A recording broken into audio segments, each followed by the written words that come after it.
Hi అండి, అందరూ ఎలా ఉన్నారు? బాగున్నారా? నేను కూడా చాలా బాగున్నాను. ఈరోజు వచ్చేసి ఇంకో మంచి వీడియోతో మీ ముందుకైతే వచ్చేసాను అనమాట. మన ఛానల్ ఇప్పుడే ఫస్ట్ టైం చూస్తున్నారు అంటే లైక్ చేయండి, షేర్ చేయండి, సబ్స్క్రైబ్ చేసుకోండి. సో వీడియో ఏంటి అంటే ఈరోజు లైఫ్లో స్ట్రెస్ ఫ్రీగా ఎలా బతకాలి, ఫైనాన్షియల్గా సెటిల్ అవ్వాలంటే ఏం చేయాలి అనేది ఈ వీడియోలో మీరు చూస్తారు. సో లైఫ్లో హ్యాపీగా బతకాలి అంటే మనమే కోట్లు లక్షలు సంపాదించేసి అకౌంట్లో పెట్టుకుంటే కాదండి. ఫైనాన్షియల్గా మనం ఒక ప్లాన్ అనేది ఉండాలి. ఫైనాన్షియల్ ప్లాన్ ఉంటేనే మనకైతే లైఫ్లో మంచిగా సెటిల్ అయినట్టు ఒక ఫీలింగ్ అనేది వస్తుంది. చాలామంది ఆలోచనలోనే ఉంటారు కానీ దాన్ని ఆచరణలో పెట్టరు. సో అలా కాకుండా ఒక ప్లానింగ్తో, ఒక విజన్తో మనమైతే ముందుకెళ్దాం. సో ఎలా ప్లాన్ చేసుకోవాలి, లైఫ్ని స్ట్రెస్ లేకుండా ఎలా బతకాలో చూసేద్దామా. ఫస్ట్ ఇన్కమ్ రాగానే మనం ఏం చేస్తాం, మనకు అయ్యే ఖర్చులన్నీ నోట్ చేసుకుంటాము. సో బడ్జెట్ వేసుకోవాలి. సో ఇన్కమ్ రాగానే మన ఖర్చులకు పోగా మనం ఎలా సేవింగ్స్ చేయాలో ఆలోచించుకోవాలి. ఇంకా మేధావులు అయితే ఫస్ట్ సేవింగ్స్ చేసి ఆ తర్వాతే ఖర్చుల గురించి ఆలోచిస్తారనమాట. సో మనం మిడిల్ క్లాస్ ఫ్యామిలీస్ కాబట్టి రెంట్ లేనిదే ఇల్లు గడవదు. సో అలాగే ఇంట్లో ఉండాలంటే రెంట్ కట్టాలి, ఫుడ్ ఉంటేనే ఇల్లు గడుస్తుంది కాబట్టి సో అవి రెండు అయిన తర్వాతనే మనం సేవింగ్స్ గురించి ఆలోచిస్తాం కాబట్టి సో సేవింగ్స్ అంటే మీ ఆలోచనలో ఏమనుకుంటున్నారో కామెంట్ సెక్షన్లో కామెంట్ చేయండి. నేనైతే 4 టైప్స్గా డివైడ్ చేశానన్నమాట. ఫస్ట్ హౌస్ గురించి. సో రెంట్ లేకుండా మన పిల్లలు కూడా హ్యాపీగా లైఫ్ని లీడ్ చేయాలంటే మన తర్వాత హౌస్ అయితే ఉండాలి. నెక్స్ట్ పిల్లలు ఉన్నా లేకపోయినా మనకు రిటైర్మెంట్ ప్లాన్ అనేది కంపల్సరీ ఉండాలి. ఇప్పుడున్న సిచ్యువేషన్లో పిల్లలు చూస్తారు, పిల్లలు మనల్ని పోషిస్తారు అనుకొని మూర్ఖత్వంగా ఉండకండి. సో రిటైర్మెంట్లో మనకు కొంచెం మనీ అనేది కంపల్సరీ కావాలి. సో ఎవరి మీద మనం డిపెండ్ అవ్వకూడదు. అంటే రిటైర్మెంట్ కోసం కొంచెం మనీ అయితే సేవ్ చేసుకోవచ్చు. గవర్నమెంట్ ఎంప్లాయీస్కి కాదండి, ప్రైవేట్ ఎంప్లాయీస్కే చెప్తున్నాను. రిటైర్మెంట్ గురించి కొంచెం మనీ అయితే తీసి పెట్టుకోవాలి. నెక్స్ట్ పిల్లలకు నెక్స్ట్ ఫ్యూచర్లో మంచిగా చదివిపించాలి, మంచి ఎడ్యుకేషన్ కావాలి, అలాగే మంచిగా పెళ్లి చేసి పంపించాలి అన్నా కూడా ఇప్పటి నుంచే సేవింగ్స్ అనేది స్టార్ట్ చేయాలి. సో ఇప్పుడే మీకు జాబ్ వచ్చింది అంటే నెక్స్ట్ మీరేం చేయాలి, హెల్త్ అండ్ టర్మ్ ఇన్సూరెన్స్ అయితే కట్టుకోండి. నెక్స్ట్ మీ పిల్లలకు కూడా యూజ్ అవుతుంది. సో ఇప్పుడే లైఫ్ని న్యూగా స్టార్ట్ చేస్తుంటే ఇన్కమ్ని ఎంత సేవింగ్స్ చేసుకుంటే అంత మంచిగా యూజ్ అవుతుందన్నమాట. సో చాలామంది అంటారు, మనీ ఏం చేసుకుంటారండి, మనీ ఏమైనా తింటారా, మనీతో మీరు ఏమైనా చనిపోతే తీసుకెళ్తారా అని చెప్పి. మనీ ఉంటేనే మనం చనిపోయినా కూడా మనల్ని మోయాలన్నా కూడా మనీనే కావాలి. ఆ మనీ లేకపోతే ఎవరు వచ్చి మోస్తారు చెప్పండి. సో ప్రతి దానికి మనీ అయితే అవసరమే ఇప్పుడున్న సిచ్యువేషన్లో. సో అందుకే చెప్తున్నాను, ఎవరో ఏదో చెప్పారని చెప్పి మనీని జల్సాగా విచ్చలవిడిగా అయితే ఖర్చు చేయొద్దు. ఓకేనా. మంచి సేవింగ్స్ కంటెంట్ని ఎంకరేజ్ చేయండి.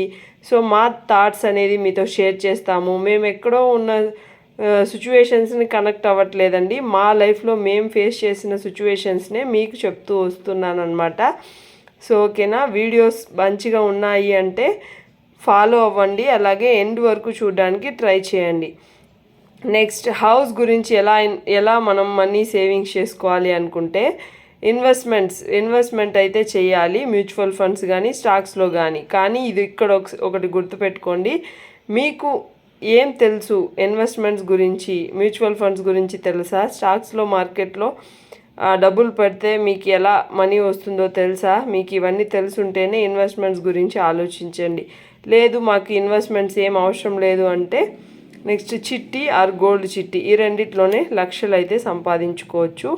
సో చిట్టి వేసి ఎలా లక్షలు సంపాదించాలో మన వీడియోస్లోనే షేర్ చేశానన్నమాట.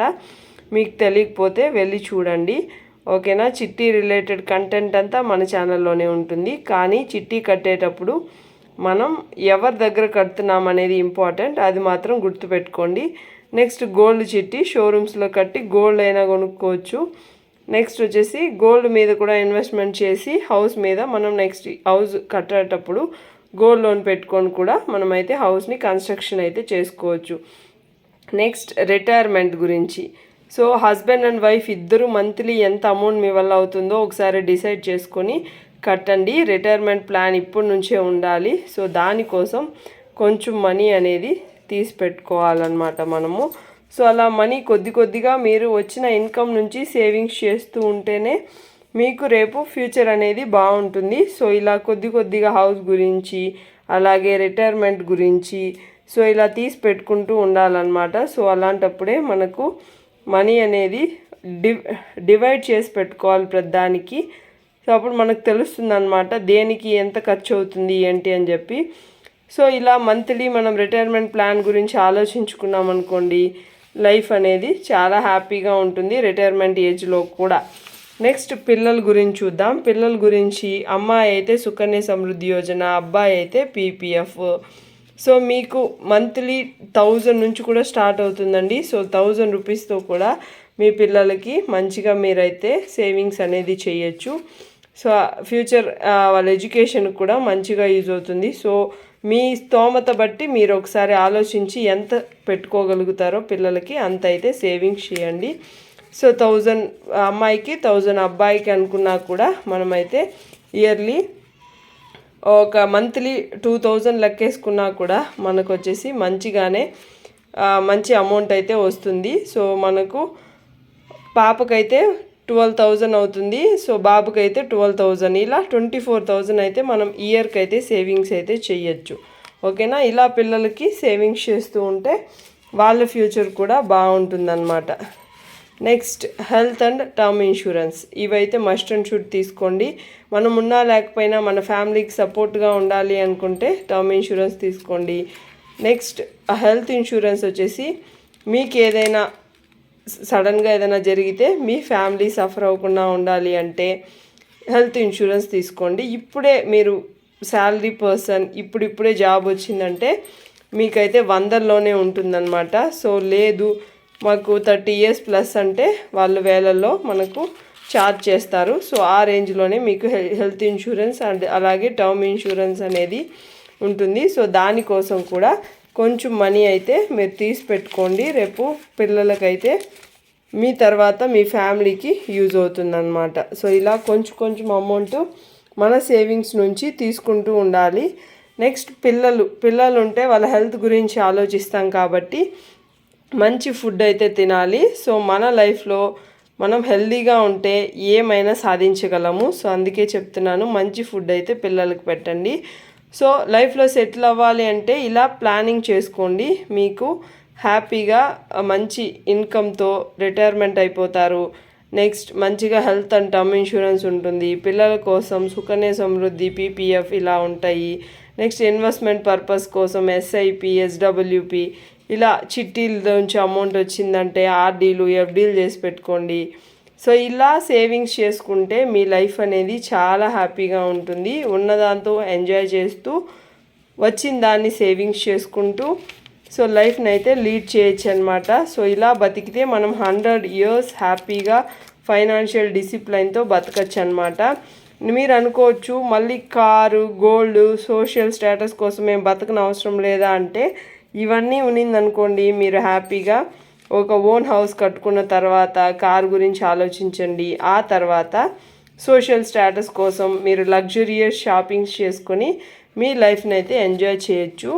సో ఇలా చేశారనుకోండి మీరు ఎవరి మీద డిపెండ్ అవ్వాల్సిన అవసరం లేదు. మీ పిల్లలు కూడా ఒకరి దగ్గర చేయి చార్చాల్సిన అవసరం లేదనమాట. సో ఇలా ఫైనాన్షియల్గా ప్లాన్ చేసుకొని ఎక్కడెక్కడ ఎంత ఇన్వెస్ట్మెంట్ చేస్తే ఎంత రిటర్న్స్ వస్తుందో ఫస్ట్ డిస్కస్ చేసుకోండి. ఫ్యామిలీ అంతా కూర్చొని మీరైతే డిస్కస్ చేసుకొని ఆ తర్వాతే మీరు ఇలా ఇన్వెస్ట్మెంట్స్ అనేది స్టార్ట్ చేయండి. ఏం చేసినా ఫ్యామిలీతో చెప్పి చేయండి. సో వాళ్ళకు కూడా ప్రతిదీ తెలియాలి. పిల్లలు ఉన్నా కూడా పిల్లలకు కూడా షేర్ చేయండి. మీ ఆ ఫైనాన్షియల్ పొజిషన్ ఎలా ఉంది ఏంటి అని చెప్పి పిల్లలకు కూడా చెప్పండి. వాళ్ళతో కూడా డిస్కస్ చేయండి. ఓకేనా? వాళ్ళు అప్పుడే మంచిగా ప్రయోజకులు అవుతారు. సో ఈ వీడియో మీకు ఎలా అనిపించింది కామెంట్ సెక్షన్లో కామెంట్ చేయండి. మీలో ఎంతమంది ఇలా ఫాలో అవుతున్నారో కూడా చెప్పండి. Take care, bye.